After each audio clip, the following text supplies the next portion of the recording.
Ahoy! Today we have a very special video about a special start. The start is specifically for mid lane, though an adaptation of that can also be used for solo and has been used for solo for a while. And for this video, somebody else will be joining me to talk about all these things in detail who knows a lot more about it than I do. And there's Veneno, who some of you may know from the Pro League, some of you may remember from previous videos where I talked about his builds.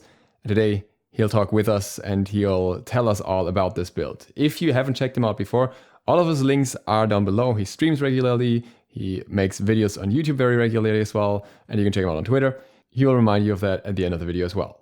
So if you're looking for a high-level mid-game play, then that's the place to go. So the start that we're going to talk about is one that I actually found on his channel when I was watching his videos, and that's how this video came to be in the first place. Before we get into the video, a quick disclaimer: this was meant to come out a lot earlier, and then a lot of things happened and everything. But despite that, I think this very unique start is still very much applicable, and the answer to any of the questions hasn't really changed. With that out of the way, let's get into the questions. The first question that I had for Veneno was, if you had to sell the start to somebody in 2 sentences maximum, what would it be? The stats for Warrior's Blessing is super efficient. 75 health, 10 fizz and magical protections, and 25 health and mana restored upon damaging an enemy god. And on top of that, every 10 seconds, you get 25 damage bonus on top of any ability or auto attack that you did to the person. This is, it's just a very efficient thing, and you can also think of it as basically an early game Soul Reaver. And it's also much easier to do buffs, and like you can tank a little bit more of damage when you're getting dove and stuff like that. It stops a lot of the early type of pressure that can potentially happen on you, so you can stay alive for a very long time. What is the start? The start is full lifesteal boots, which is 650 gold. Basically, you have to wait in base until you can afford 650 gold for full boots. You do not get any potions or anything like that. You walk to speed the fastest way you can. You use an ability over the wall, help the person clear, and then go right into mid lane. The other start to this, though, is going Warrior's Blessing with a Lost Artifact 1 and 2 health potions, 2 mana potions, which is the safer start. And technically, you get a little bit more farm, and it doesn't hurt your jungler as much. But at the same time, it's a little bit slower, and your clear is a little bit slower since you do not have that extra power and lifesteal from lifesteal boots with the full 650 gold boot start. How did you come up with the start? I did not end up actually... I kind of came up with the start a little bit. I think it would go 50-50 credit to Paul. For building Warrior's Blessing on Thoth. He actually did Lifesteal Boots Warrior's Blessing on Thoth, and that was the first time I've ever seen the start. And then he stopped doing it, and I was like, this is just like a pretty cost efficient and like good build in general. So why not just go it on almost every mage that can pull it off and like hard abuse it? And I just ended up doing it every single game, learning how to use it properly and when it's strong, when it's weak, and everything like that. There's a lot to it. But yeah, pretty much just testing out different things and like how to get easy prots on a backliner is pretty much 700 gold for Warrior's Blessing. And you can stack it up via kills, which you really love. Like, I mean, you can just be chilling and then in like one fight, you can have it instantly stacked up and you're chilling, you know? So that's always a good time. When you first used the build, were you aware of the solo start with purple boots that FineOK talked about on his channel? Was that any inspiration for you at all to use this? I actually didn't think of it off of that start. I did know that it was happening, but I only knew it was happening on Hades and Cabrakan. And that's kind of like a specific god type of thing. But I didn't actually take any inspiration from that, even though it was going on. I didn't really think of like the similarities to doing both. I think that the lanes are pretty different on like when you get ganked and like you don't really need solo clear buffs or anything like that. And pressure in solo lane usually leads to totems, as pressure in mid doesn't really lead to too much depending on the time that you can get the pressure. What are the most important aspects of the start? What do you need to pay attention to? For example, when should you ideally back to get Warrior's Blessing? So basically on this start, you really want to try to back as soon as you have the 700 gold, which I believe is just hitting the 2-minute mark if you're farming efficiently. You should be able to back for it as your jungler is doing your speed buff, and you can share.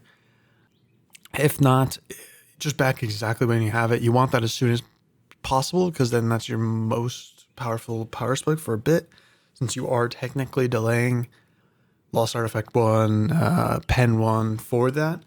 So you kind of just want that done and sold with, and then you will kind of want to move on with that. And like keep the pressure up, and you really want to be invading with it as well as soon as you get it. It's pretty important that you try to abuse it as much as you can with your jungler. You can't do it alone. You're going to have your jungler and stuff like that. So yeah, keep an eye out for that.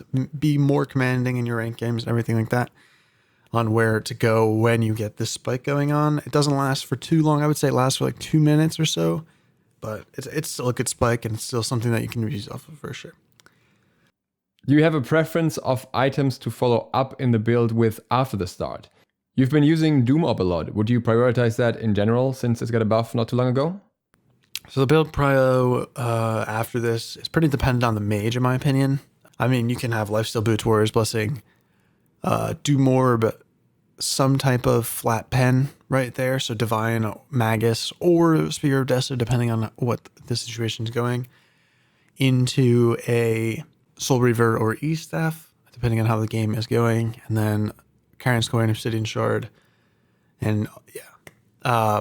But another version of the build is Chronos Pendant third after Warrior's Blessing into another flat pen item, or technically, depending on the character you're using, usually Chronos Pendant gods don't really need a flat pen item, depending on who it is, but you can go a flat pen item right into like Reaver or E-Staff instead of going a flat pen there.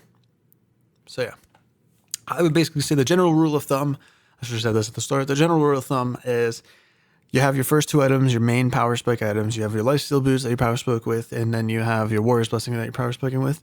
So you usually want to try to power spike it more with the third item, which is usually a Chronos Pendant, a Doom Orb, or technically you can go a flat pen item with a lot of power, which is going to be Deso or Magus.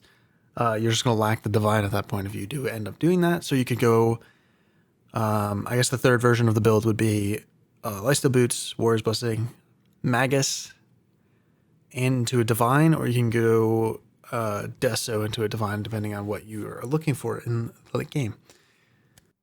What are your favorite gods to do the start with? And are there any mages that you'd avoid doing the start with? Persephone comes to mind here. Would you still start her with her 2 when using the start?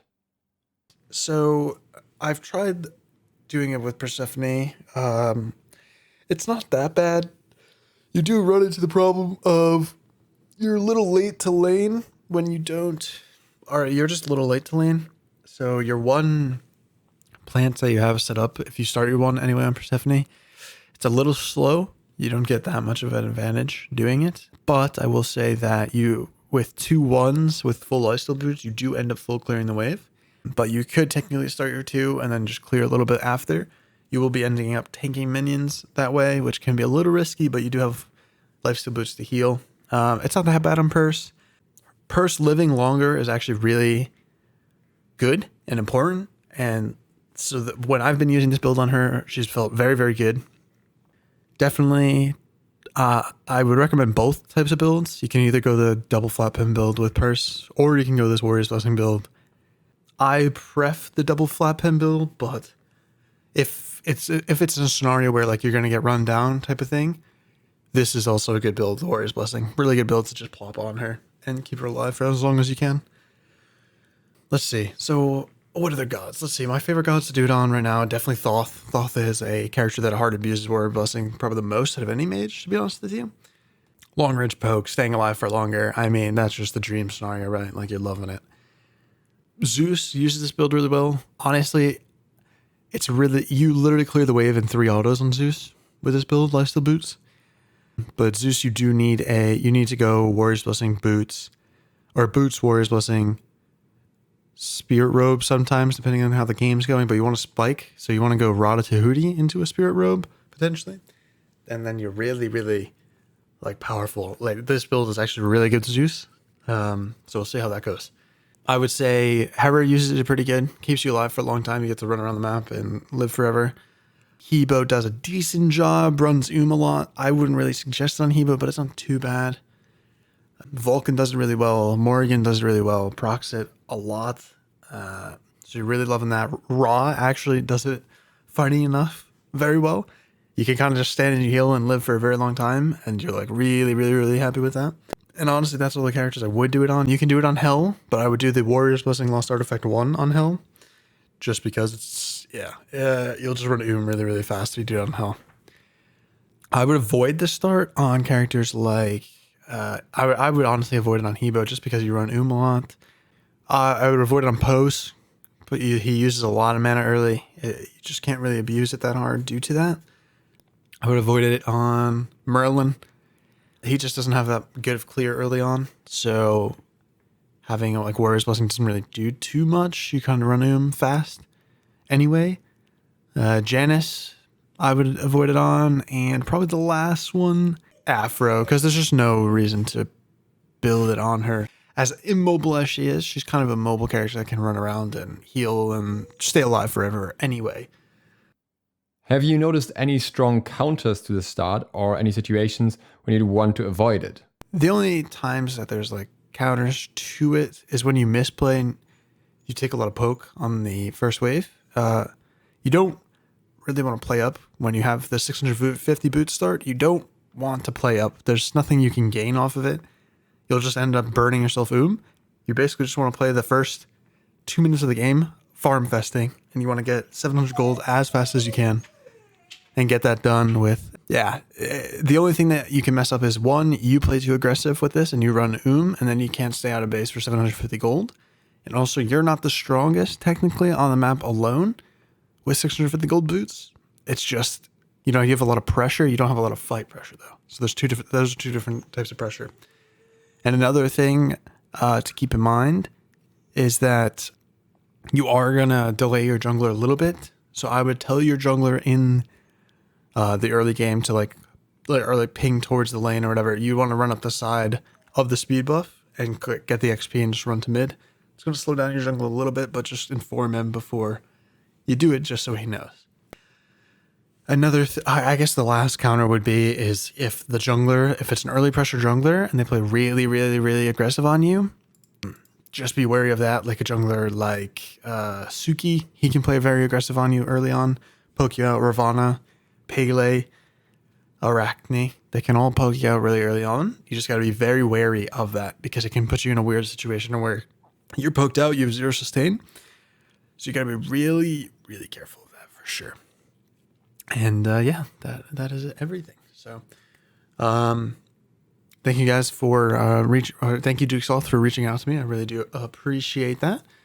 You can follow me on Twitter, twitter.com/veneno_. You can find me on Twitch, twitch.tv/veneno_. I stream there on every single day at 10 a.m. Eastern Standard Time. And I upload on my YouTube. You can just look up Veneno on YouTube and you will find me there. And I'll upload daily at 1 p.m. Eastern Standard Time there as well.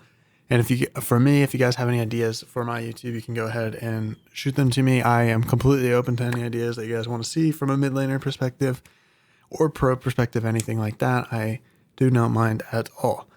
All right. Thank you guys for watching, and I hope you guys have a good rest of your day. And thanks to Veneno for helping me out with this video and participating in it and sharing his wisdom with us. Again, please go check him out. I highly recommend his channel. Other than that, I hope you guys enjoyed this. And if you're new to my channel, feel free to hit the sub button and maybe the bells to get notified of my upcoming videos as well. Hope to see you for the next one soon. Dukesoft, out.